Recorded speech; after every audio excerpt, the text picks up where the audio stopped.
mga ano, do you think you'll be eating it? But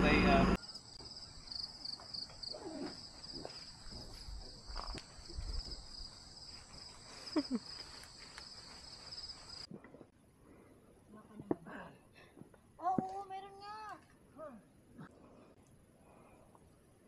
Nasa sapatos ko. Hi po. Follow natin. Follow po natin si ma'am.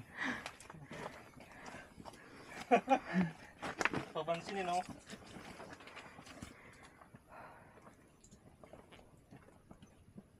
Yan. Kita ba tayong lahat? Kawit ma'am. Yan, kita sila dyan. Kaway-kaway. Uy, baka malaglag kayo ah. Right. Sa gilid. Ayan. Ayan, kaya mas okay mo yun. Oo. All block. Malaking kumpanya po o mga local service. Hirap nun. Sa gabang talaga itong trabaho. Gaganong ko lang. Lah! Ganda na ito. Yan ba mukhanan mo? Oo nga eh.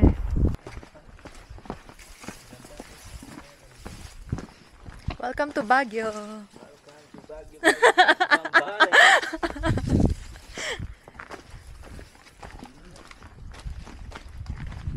Yan dito, support na to. Mas madilim. Mas nang liwanag. Ang ganda dyan oh. Tapos, Lagyan mo ng music. Ulit-ulit. may tutorial. Nung nakaraan, hindi kami inilan dito. Pero wala kaming view. Kaya swerte tayo, inilan tayo. Kasi may view tayo. Mabilis. So, magandang umaga at nandito na naman tayo sa isang galaan.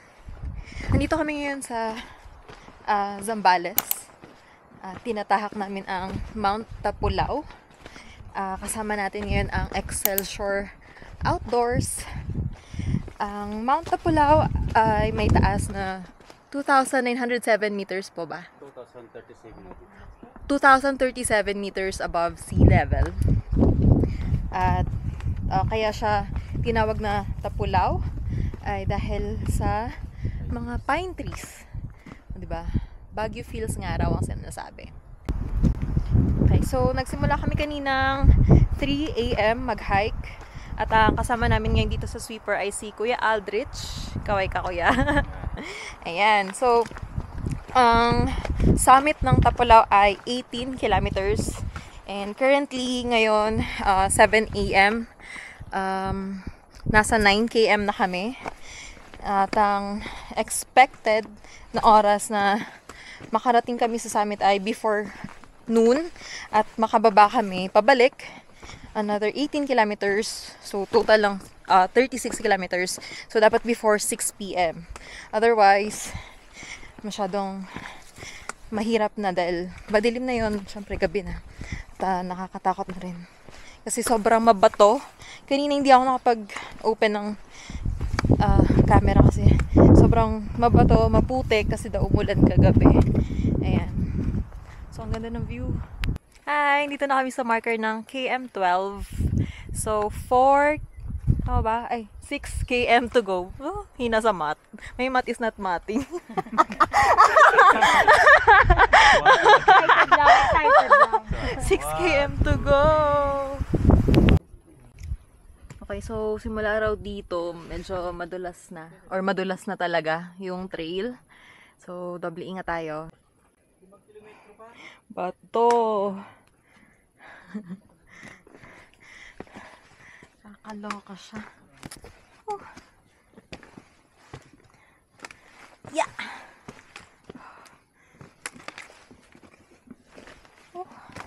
Sana pong madulas. Yikes.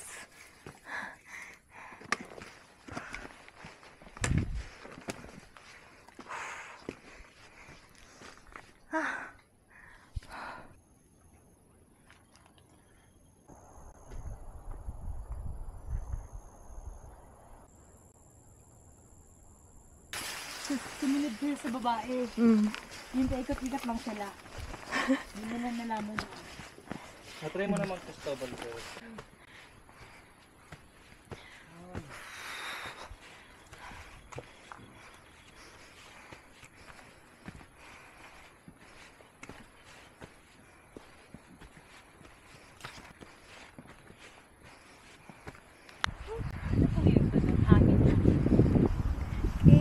KM14. Pine trees dyan. Bunga nila.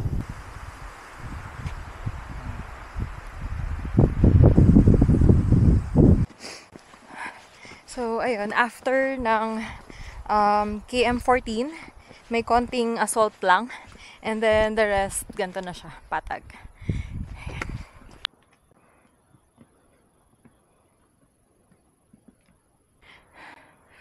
Hindi ko alam kung ma-justify ba sa video yung tarik ng trek na to.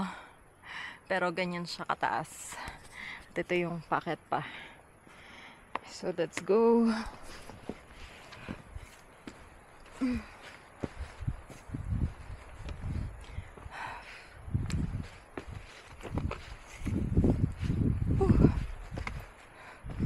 Ganda dito. Ganda ng pine trees.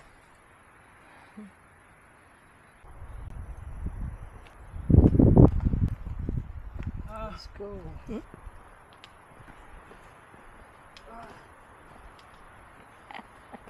Let's go. Siguro sa taas na sila tumakbo.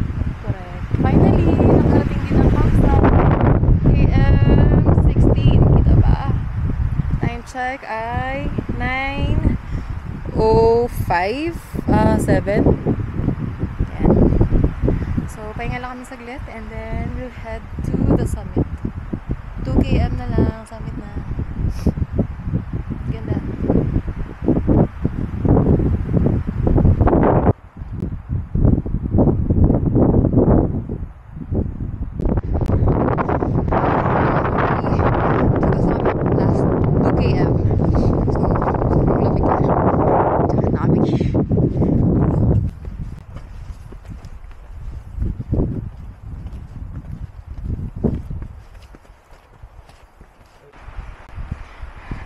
Yes.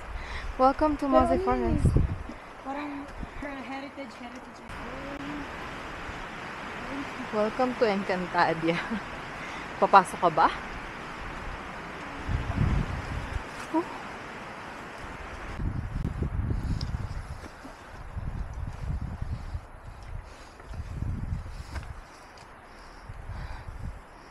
Oh. Nice. Ay, sa biyahe. Ang galing ko na. Nakakalikot ako.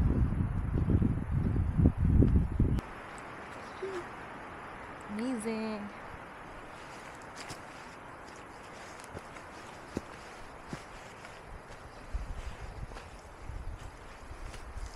Tingnan niyo po. So, may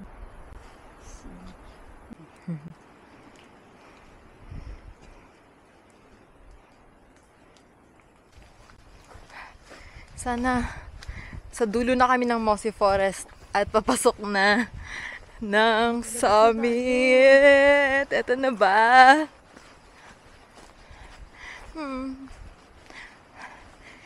Pumasok lang kami sa mga bonsai. So, saan? ito. Finally!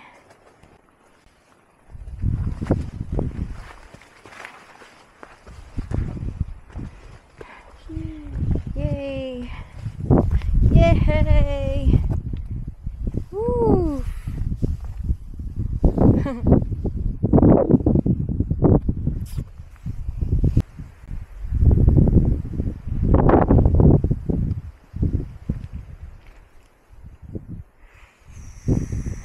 Walang clearing.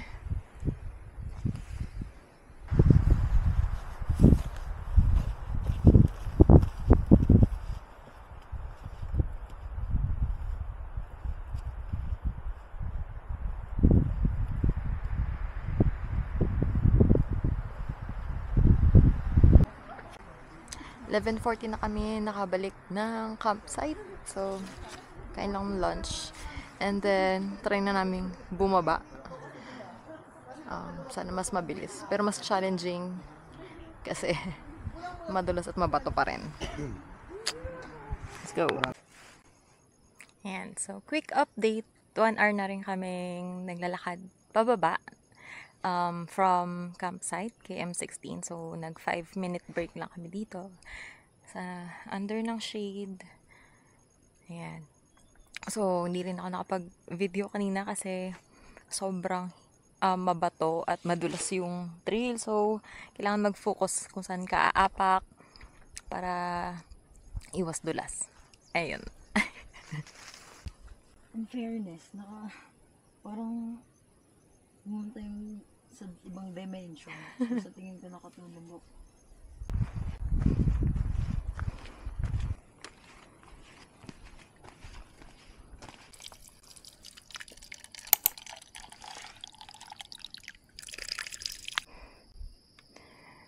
Lang katapos ang bato sa trail. Ayan. Pababa na kami. Ayan. Yan naman yung putikan na dinaanan namin kaninang 3 a.m. Imagine walking in the dark and only with your headlamp. Hi guys! Update lang. So, nakarating na kami dito sa 7-Eleven, which is the 6 km mark. Pero nag-decide na kami, ni Bebe Girl, na mag-rent na lang kami ng habal-habal hanggang sa admin. Kasi parang uulan, tapos sobrang maputik pa yung daan. At pagdating naman doon sa 3 km mark, paved road pero pababa. So, hindi na namin kaya. So, wala naman kaming kailangan patunayan. So, maghahabal na for the adventure. Pero maroon sa dirt bike kami nagagay.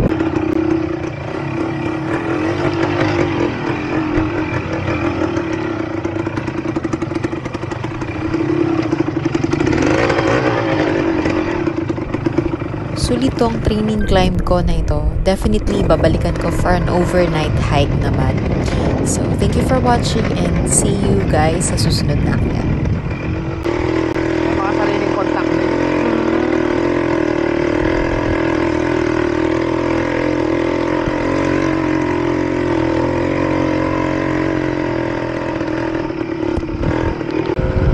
Awis ka dun, no?